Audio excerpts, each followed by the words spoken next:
Hey, we're back. It's 3 weeks in and we haven't given up on this yet. So It's not bad.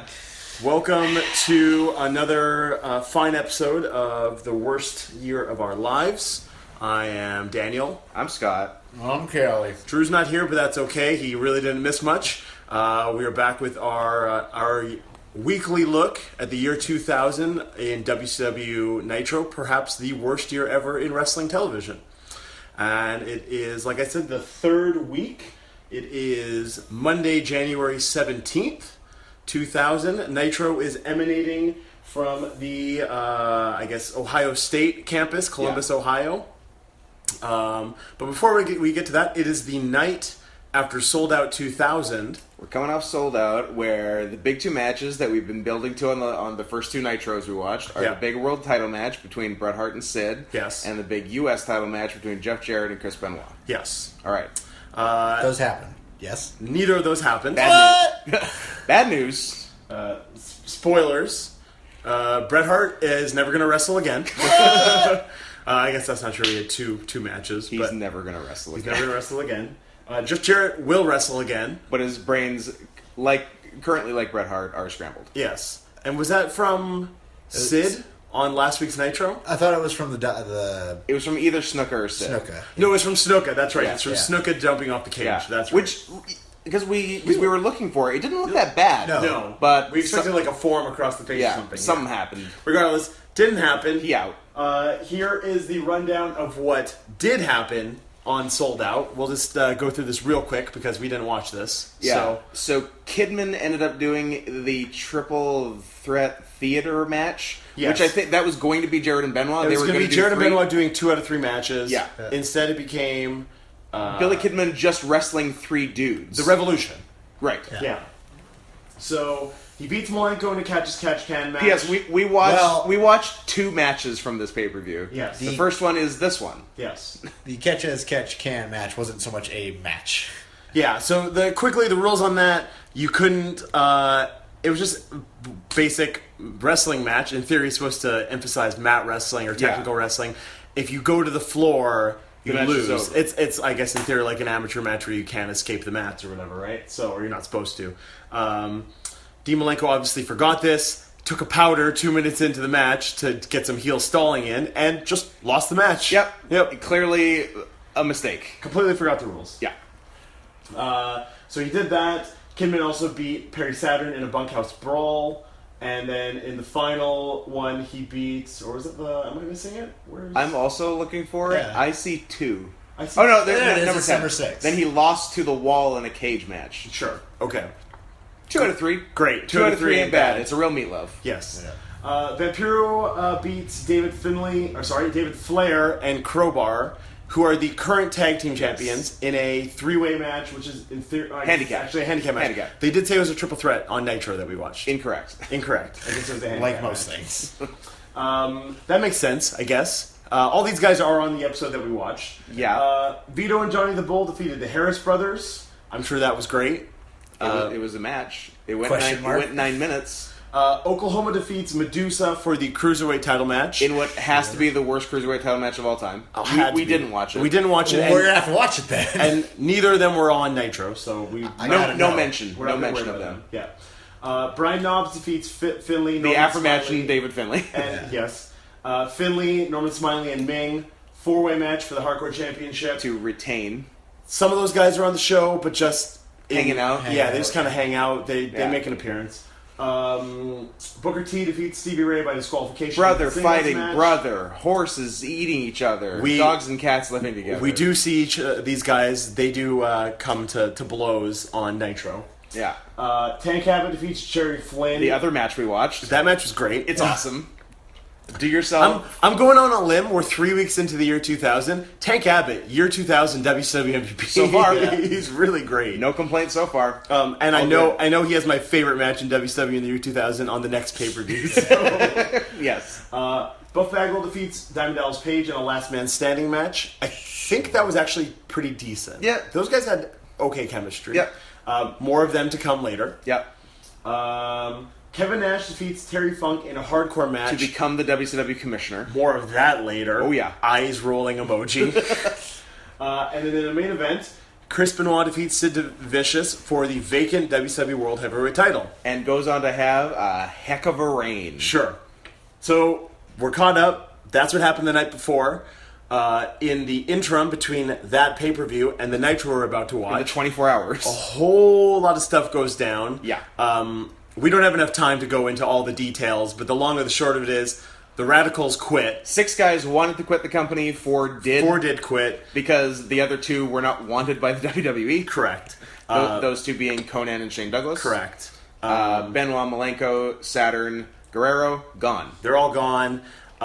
So that kind of brings us... I mean, there's all sorts of backstage goings-on leading to all this and who's in charge now. Sullivan's in charge now, but we're not going to go into that. We're going to bring you up to speed with Nitro the next night, January 17th, from Columbus, Ohio. We start in the ring. Yeah. Which is a pleasant surprise. Hot start. Because from watching Raw the last 100 years, they don't start with a match. No, ever. And literally, it started...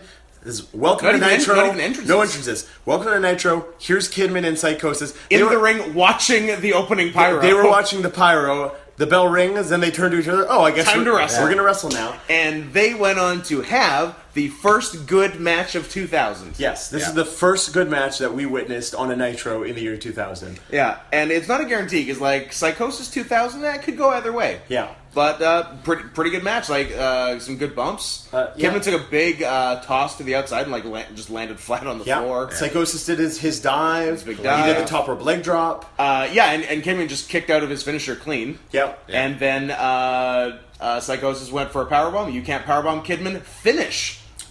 No shooting star. Came out of nowhere. We didn't expect it, but I liked it. I thought it was good. Gave you that kind of element of surprise. Put the facebuster over as a potential finish. They went about 5-6 minutes. It was a nice match. It was good. It was probably the best thing on Nitro. Easily. Yeah. Also featured the first interesting sign of the night: stink cock. Yes. With an arrow pointing down. On the opposite side of the hard camera. Yeah. And we saw it all night. We saw a lot of it. Yeah. We saw a lot of stink cock all night. So that was fun. After that, Arn Anderson does a pre-taped interview backstage. Yeah, announces the second world title vacancy in the last 2 days. Yes. Because obviously it was vacated from Brett to set up the Benoit-Sid world title match at the pay-per-view, and now Benoit's gone. So they did a thing ahead of time where Benoit beat Sid with the crossface, but Sid's foot was underneath the ropes. Yeah, probably at the time to set up just a rematch. That's our best guess. It was to set up a rematch. Little did we know it was to set up... Benoit never being in the company again. Basically saying the finish was null and void, and Benoit was gone, and they did not address those guys being gone. It was just like, okay, Benoit's not the champion. That is the last that the title was even referenced. Nash referenced it. Saying that they'll figure it out later. He one of his proclamations was that you are not allowed to ask him what he's doing about the world title. This is true. Okay, so we're through with Arn Anderson. A Fire Sullivan sign showed up in the crowd after that. Yep. That was good. Then we went to a Booker T promo where he said some stuff. Yep. Followed immediately by the new Harlem Heat 2000 promo. Yes. Featuring Stevie Ray looking good. Yes. So this is the second week in a row where Stevie Ray has had a great outfit. A beautiful silk blousey shirt. Yeah. High-waisted. Pleated pants. Pants with, had to be 10 pleats. Yes. And a reverse Kangol hat. From the Samuel L. Jackson collection. Yeah. Real good look. Kelly,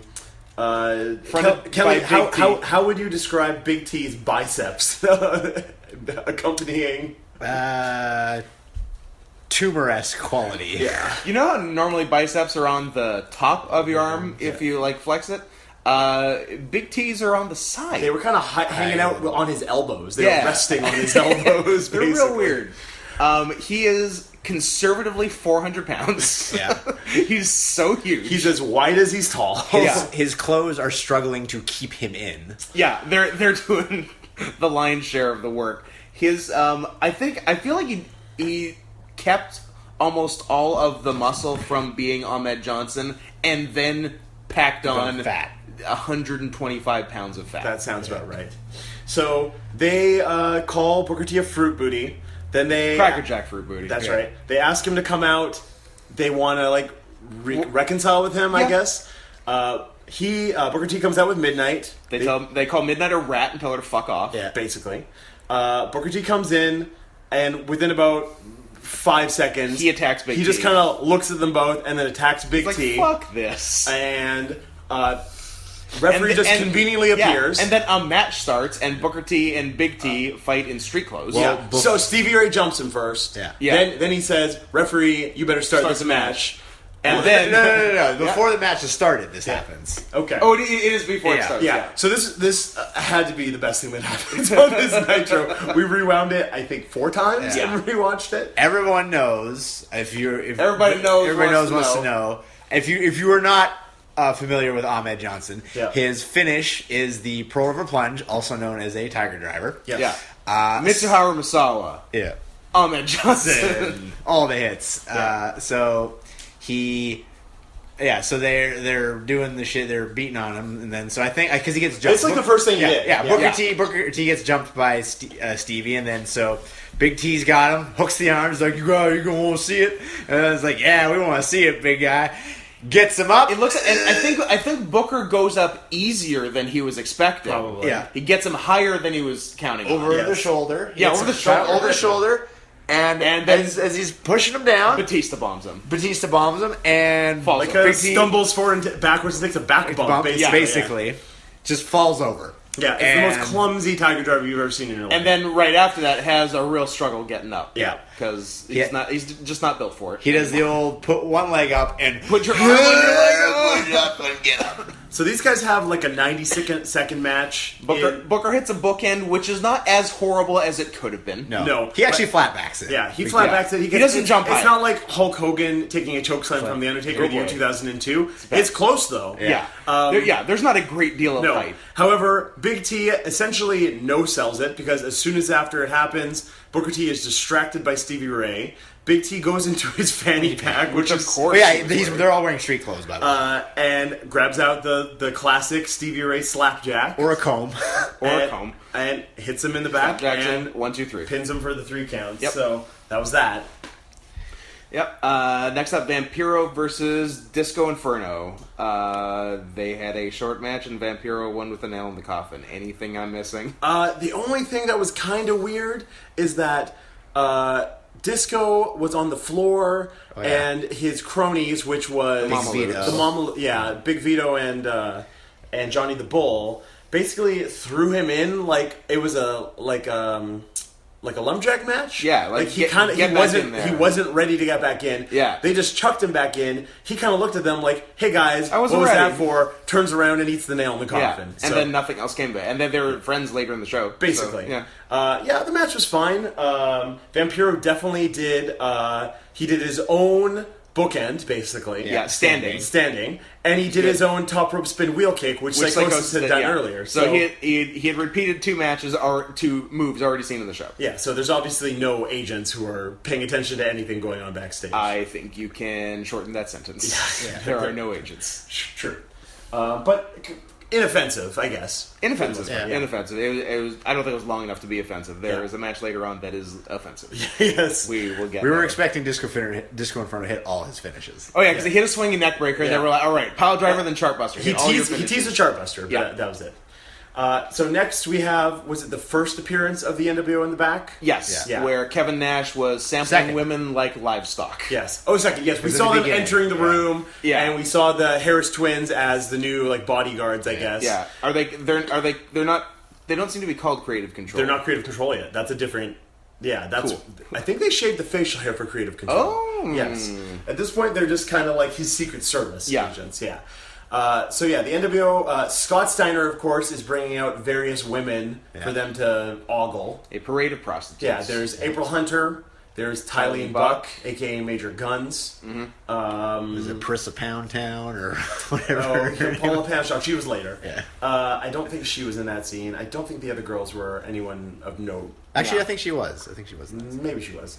Anyways, so they just kind of ogle them, and then Nash makes April Hunter pour him some coffee and like bend over. In a lewd. Yeah. But she's not wearing like a short skirt. She's wearing like tight pleather like pants. So I guess good for you. Yeah. Anyways.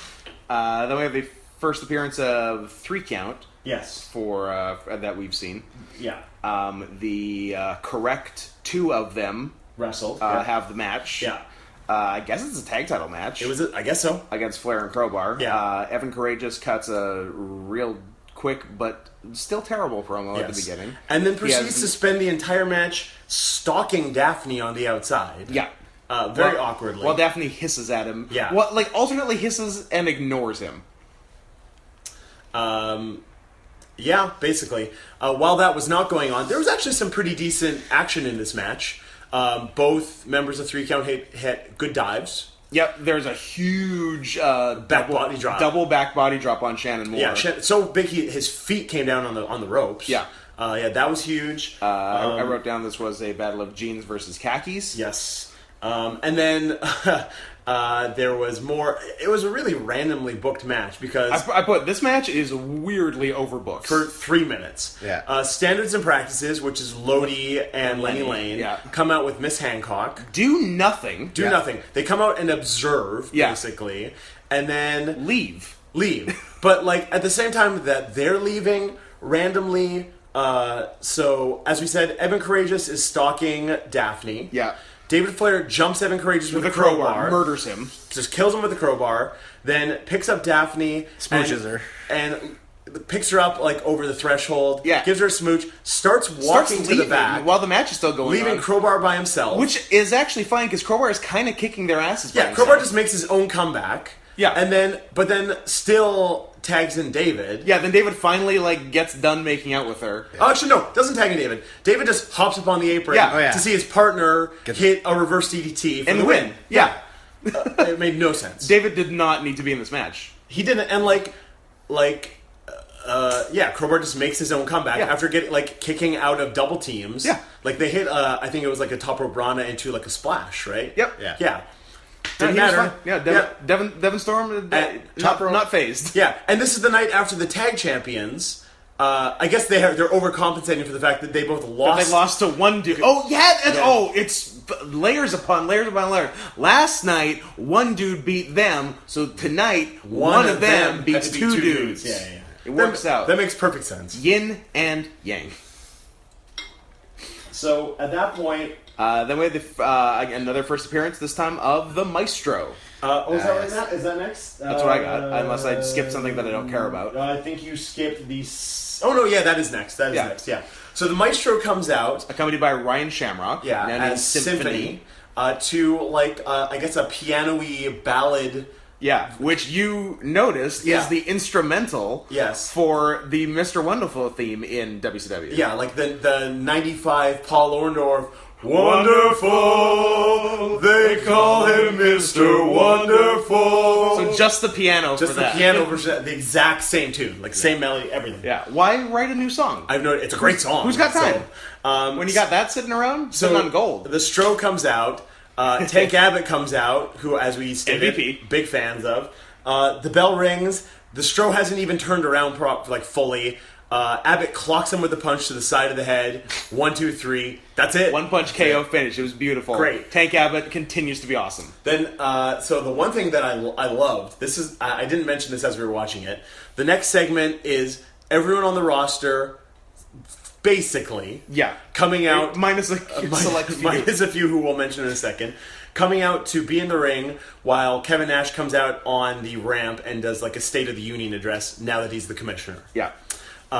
Noted by his absence, Symphony is brought up by a referee because the Stro is selling the knockout from the previous segment. So I was appreciating that. That's actually a remarkable attention to detail for 2000 WCW.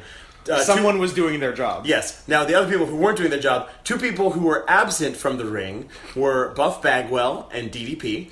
Both of whom Kevin Nash addressed while talking, as if they were in the ring. And you could see the cameras scrambling to find them with no success. Yeah. So, as we said, Nash comes out, does a State of the Union. He only makes maybe 3 statements. Yeah, he buries everyone. Yeah, he buries everyone. He says... He also needs to get his pants hemmed. Yes. He had these huge, flowy pants. They were hammer pants. Yeah, I'm pretty sure Like, they went... he was wearing a suit, by the way. Yes. He probably didn't have a suit with him. Yeah. They decided he needed a suit. They went to a Mr. Big and Tall. It's not like they're in a professional company at this point. No, they couldn't get someone to, like, find pants that fit him, but... Or he couldn't have brought a pair of pants with him. No, so they obviously bought a pair of pants for someone with his inseam. Yeah. But they also probably were like, like a 48 waist or something like that. Yeah. And the legs were massive. Yeah. Each leg was like a 32. Yeah. So he says, "Don't ask me about the title." Yeah. He references the fact that he's going to make a rematch from the previous night of Bagwell and DDP with Kimberly Page as the special guest referee, Yeah. who they've kind of been fighting over because she is married to DDP, and they've been hinting that she's having an affair with Bagwell. Yeah. Although Bagwell is the babyface and keeps insisting that they're just friends. Yeah. Or that was what happened last But week. when they had that dueling promo, I think, Bagwell said they're just friends, but... did he say something to the effect like, if I had the chance, I would totally fuck her? Probably, yeah, that sounds right. Yeah. Well, it's Buff Bagwell. Who's going to say no to Buff Bagwell? Nobody in the right And it's mind. Vince Russo. Shades of Grey, man. Shades of Grey. There's no black and white. Except NWO. Actually, are they black? They're black I think and they're black and silver. All right, currently, okay, so no black and white. There's no black and white. There's no black and Yeah, white. sorry, you had to be wrong there. Nash also He gave the U.S. title to Jarrett awarded Jarrett the U.S. title that he was stripped of yesterday. by no, it didn't. Or did Funk? I think Funk stripped him last week. He wouldn't have stripped him last week. He would have had to on Thunder. Oh, I guess yeah. He was either on Thunder or the pay-per-view. We don't know. We're not Yeah. watching the Thunders. They're not on the network. And anyway, it was less than a one. It was at most a 5-day, perhaps a 1-day vacancy. Jeff Jarrett losing it and getting it back. Right. Even though to he's himself. injured. He's injured. Yeah. Oh yeah, Kevin Nash, BT Dubs, Yeah. the only member of the NWO currently not injured. Yes. Which is usually the opposite. Yes. He also made random references to Lex Luger having Viagra. Yes. He cut down a bunch of the baby faces, saying like Brian Knobbs needed a brain. Well, he made an Oz reference. Yeah. You're like, you need a brain, you need a heart, you need courage, blah, blah, blah. I'm Oz. Joke. nobody gets. Pause for laughter. Sha, sha, Pause. sha, sha, sha. Pause. Okay, everyone's done laughing. Anyway, so this went on for what felt like forever. Long time, real At this long point, time. we're only halfway into the show. Yeah, it was because I feel like there comes a point in every one of these night shows where we're like, this is just about over, right? And Yeah. then we're like, oh no, it's barely I halfway. believe I asked, This how was many that- hours are we in? Yeah. we were maybe 45 minutes into an hour and a half without commercials. Yeah. Speaking of things that went on way Oh too my long. God. Oh my The God. longest match I've ever seen in my life. Masahiro Chono and Super J, Fake Sting. a.k.a. Jeff Farmer, Fake Sting, Cobra. if you're a 95 WCW fan. Love that feud with Sergeant Craig Pittman. Yeah. They came out, Team 2000, repping some, like, Jumpsuits? Yeah, they looked like they were, like, fighter pilots, Yeah, maybe? kind of Top Gunny, kind of like Venture Brothers speed suits. Kind of like janitors, almost. Yeah, almost janitors, because Um, whenever you're jumpsuiting, you're treading that janitor Yeah. line. But they were, like, sleek black. They were kind of cool. Well, they were designed by Eris Trist. Yes. So, So they came out to take on the team of the Varsity the Varsity Club in the year 2000. Yep. Rick Steiner and Rotunda. Mike Rotunda With Kitty Meow Meow. with Leia Meow. who Kelly knows is Kitty Meow Meow. Who literally this match went almost 10 minutes, legitimately. Oh, yeah. I can't believe it was only 10 Yeah, minutes. it was 9 minutes and change. She spent, I'm gonna say 7 or 8 of them, just bouncing up and down, Swishing her butt. shaking her boobs side to side, That don't move. shaking her pom poms. Her boobs are so fake; they do not move. The boobs are bigger than her head. I swear, like legitimately, and she does not have a big head. No. Or like a big frame in general. No. Like, so. The Varsities came out, cut down Ohio State, and the fact that they weren't in a bowl game that year, which I checked. They weren't. Which you fact-checked. Good for them. Good for them. They proceeded to have the longest 9.5-minute match Oh, where nobody would sell Nobody for clearly nobody planned anything. Yeah. Nobody sold anything. Yeah. There was no structure at all. Rick Steiner got Rick got real tired. blown out. Really And quick. not really, I don't know what he got tired doing. Didn't do anything, hardly. I guess all that no selling got tiring. I guess there was a sweet sequence where Rick shot a single on Chono, then dropped an elbow, which Missed. Chono avoided. Then Chono shot a single on Rick and dropped an elbow that Rick avoided. Stand up, stalemate. Yeah. The original indie standoff. The varsities were having some real weak tags between each other where they were almost like kind of awkwardly shaking hands, like you're coming from a weird angle. You don't know which Rick hand to Steiner shake with. made a tag, but also needed help up. Yeah, he needed help keeping his balance because of how gassed he was. At what point, Chono was on the apron. Oh, yeah. And left his partner in the ring, hopped down to the floor, and challenged Steiner to come out and fight him out there. Which he did. But Steiner was the legal man, so Steiner tagged out and then walked all the way across the ring. That's right. Went out to the floor, brawled with Chono. Nobody sold until... And then they both just went back to their corners. No, Steiner choked him out with a cable. Yeah. And then Chono finally sold for a little bit. Yeah. Then just got up. Then just got back and went back to his corner. Yeah. But there was also another part where Chono was on the outside, and the Varsity Club were double teaming him, and it was just this awkward holding him and talking. Yeah. Like they were having a conversation. Oh yeah, there was definitely a conversation. I think Steiner was trying to get Rotundo to give him a clothesline, but it looked like he was telling the referee, hey, don't count us out, because the ref was in the midst of doing that. This all happened when Chono was awkwardly stalking Leia Meow, and I think he was yo, you're Asian, you should be with me. Yeah. The match went on forever. It was honestly one of the worst matches, maybe the worst match we've seen in all of these 2000 Nitros. Because of the length it might be. Probably. There's been a lot of bad wrestling, but most of the matches have averaged about 3.5 minutes. Yeah. This was nearly 10. This was horrible. It was straight up painful. Oh, and so the finish. Let's talk about that because I believe it was Rotundo getting Super J. He's getting Farmer or Super J, whatever you want to call him. He got him in a small package forever. And while Chono and Rick are no, it was he had the small package on Chono. Okay. While Rick and Farmer were beating on each other on the outside, and I'm going to say Rotundo had him in that small package for 5 years. Oh my god! It legitimately was probably 15 seconds. It was a long time. 15 or 20 seconds, which doesn't sound like a long time. That's a really long time. When you're sitting there in a small package, it's a long time. And Chono's leg is coming out he's he's losing the crate. I'm not having this anymore. At the same time, the ref's supposed to look at Farmer and Rick. Yeah. Farmer looks like he doesn't know what he's doing. I think he's forgotten the spot. Yeah. So he kind of has to get out of the line of sight of the ref. Yeah. Break free, get in the ring, awkwardly roll it over so Chono's package. now on top. Then get out of the ring while the referee doesn't notice. And then, as we're watching this, this can't be the finish. Of course it was the finish. It was when they're doing, you're there's no way. I'm it's definitely the finish. It was definitely the finish. It was awful. This was horrible.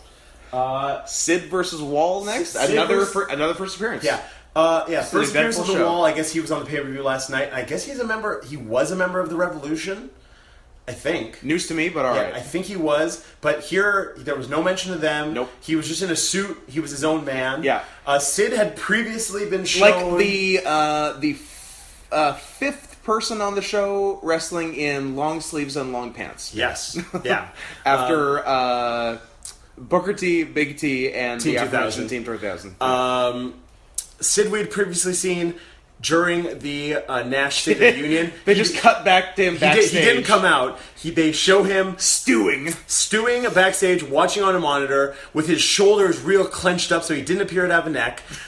Sipping on a can of Surge. Label out, which we saw. There was a nice tie-in. There was WCW promotional cans of Surge cans. Which I 100% made my mom drive me to Bellingham to get a 12-pack of Surge when I was 15 or 16, so I could get some WCW cans of Surge. I had them. I know I did. I didn't keep any of them, but... Your loss. Did you see what they're going for on eBay now? It's crazy. I actually looked up to see if there's any on there. There weren't. too But bad. Sid just squashed him, right? Pretty much, just like beat him up. Beat the shit out of him. Beat him up, chokeslam, and pinned him. Hit him with a bunch of hard chairs. Yeah.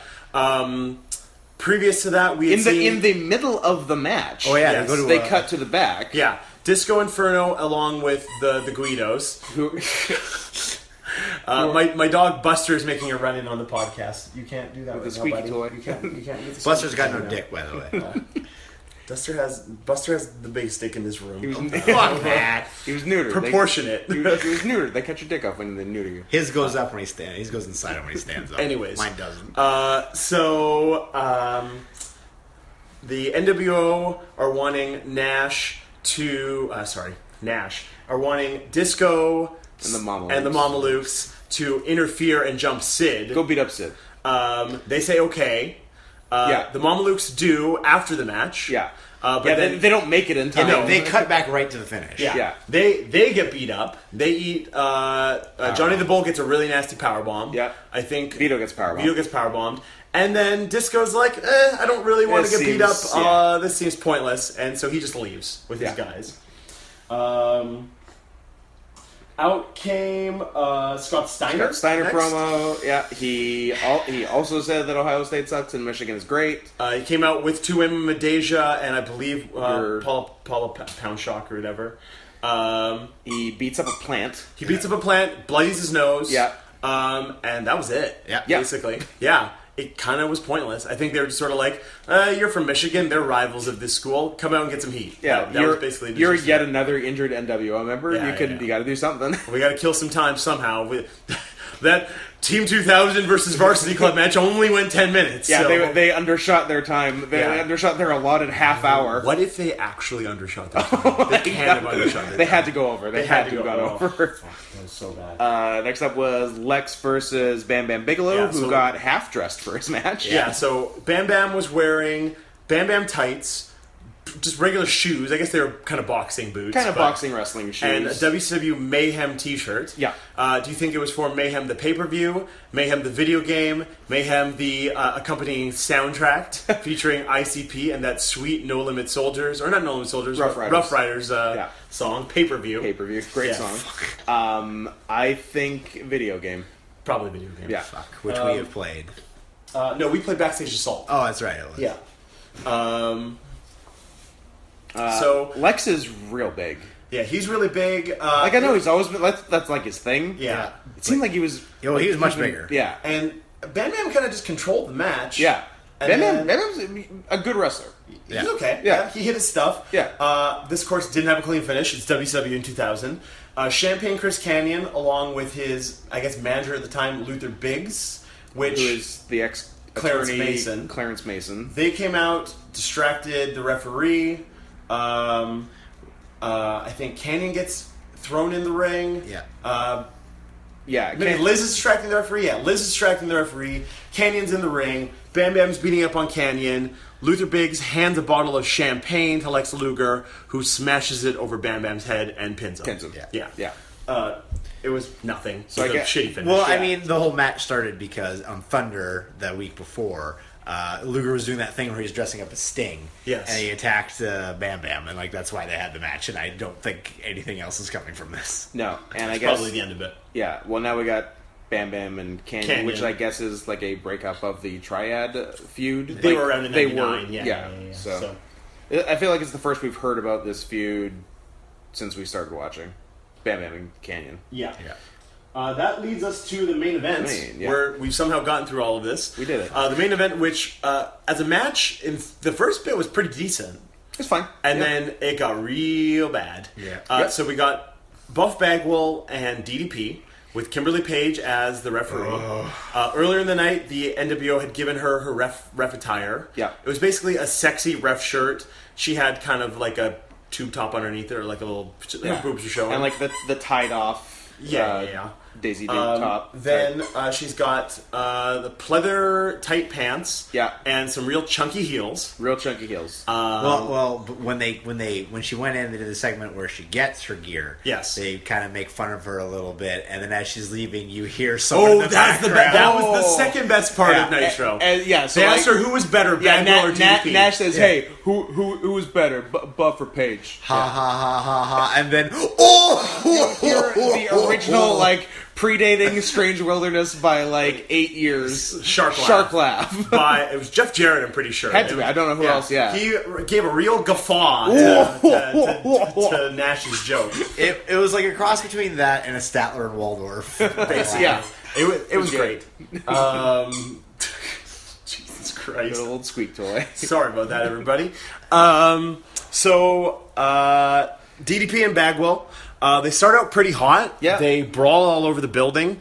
Yep. There's a planted crush. We hope a guy... he just took a man's crush and smashed it. Yeah. There's a garbage can. They brawl all over the arena. It's one of the big hard cams that's having to do a nice pan over to get them. Kim doesn't follow them. They get back in the ring. You're going to follow with those heels? Forget about it. Yeah, I guess not. They get back in the ring. She's making some real bad... It is around this point she proves herself to be one of the worst referees I've ever seen. They decided, with a novice referee in, an awkward referee attire, that they're going to do a series of near falls off of basically snapmare... Bridge up. Lateral press. Snapmare 69 position lateral press. Yeah, that's the technical term for it. Yes. North-south. North-south would probably be better. North-south lateral press. Then bridge up, snapmare. Repeat. Yeah, and initially I thought it was going to be bridge up, diamond cutter. Which it seemed like they did at the end, but then they didn't treat it as that. No, so they did I think 3 or 4 of them. Then they bridged Kimberly's up. counting getting worse for it every time. Oh, but she did count 3 on the first one. Oh yeah, on the first one she just counted 3. It was 1, 2, kick out 3, and it was nope, only a 2. Yeah.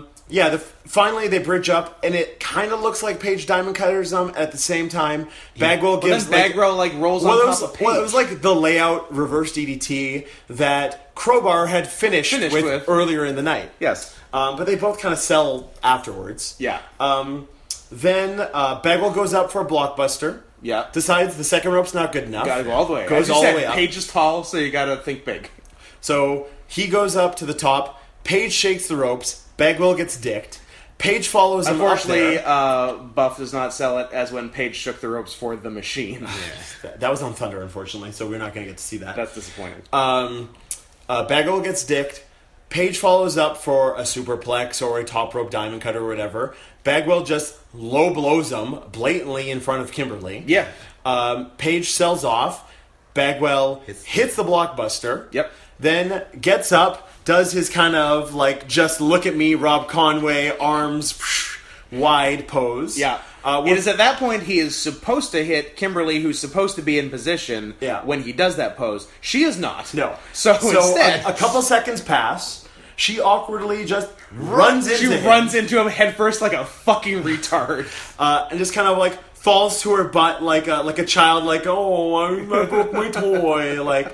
Just kind of whoopsie, falls onto her butt. It was so bad. Then Bagwell awkwardly checks on her, are you okay? Yeah. Turns around, eats a diamond cutter. Pin. Yeah. Kimberly, kind of just awkwardly... Fast counts it. But I think her count's just shitty. Yeah. I don't know if it was supposed to have any meaning behind it. Fast count. And... That was it. That's it. The show went off there right afterwards. Yeah, they did not... I don't know if they said goodbye. I don't think it was sort of who's she's with? Is she with Bagwell? Is she with Paige? We don't know. See you next week. Who's to know? Well, and you know what? We won't say goodbye either.